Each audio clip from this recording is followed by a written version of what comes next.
لوگ دنیا کے پیچھے دوڑ رہے ہیں اور دنیا اللہ والوں کے پیچھے۔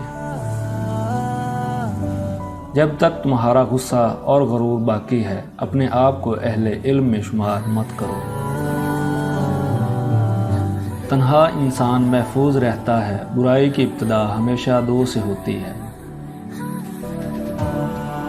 علم سے مراد عمل ہے۔ اگر تم اپنے علم پر عمل کرتے تو دنیا سے دور بھاگتے، کیونکہ علم میں کوئی شے ایسی نہیں جو دنیا سے محبت پیدا کرے۔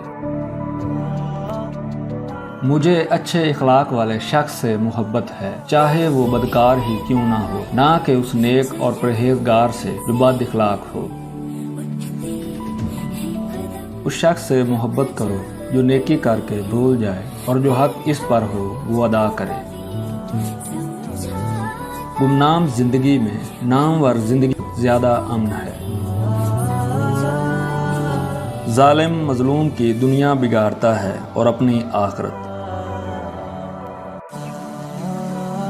ہماری غیبت کرنے والے کسان کی طرح ہیں جو ہمیں اناج دیتے ہیں اور اپنے نیک عمل ہمارے اعمال نامے میں ڈال دیتے ہیں۔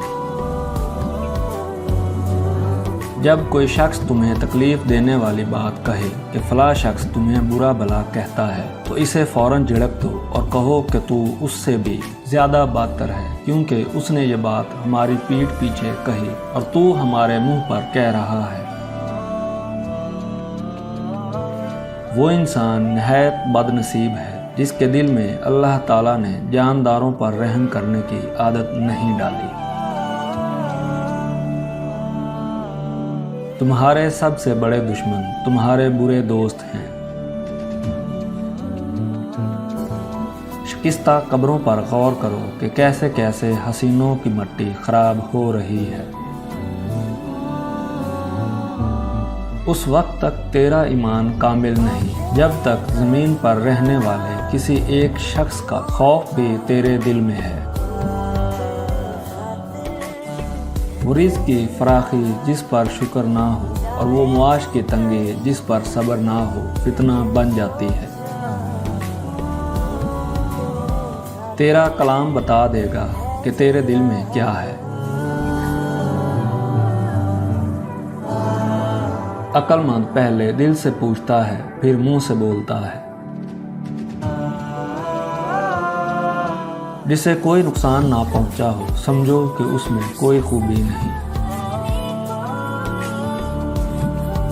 مومن کے لیے دنیا ریاضت کا گھر ہے اور آخرت راحت کا۔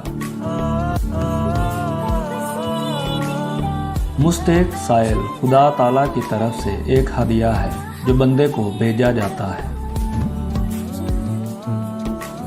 اگر صبر نہ ہو تو تنگ دستی یا بیماری ایک عذاب ہے، اور اگر صبر ہو تو کرامت اور عزت ہے۔ جس نے مخلوق سے کچھ مانگا وہ خالق کے دروازے سے اندھا ہے۔ لوگوں کے سامنے اپنا افلاس ظاہر مت کر، ان کی نگاہ میں معزز رہے گا۔ اگر اپنی غربت ظاہر کرے گا ان کی نظروں سے گر جائے گا۔ رحمت کو مانگ کر کیا کرے گا، رحیم کو مانگ۔ موت کو یاد رکھنا نفس کی تمام بیماریوں کا علاج ہے۔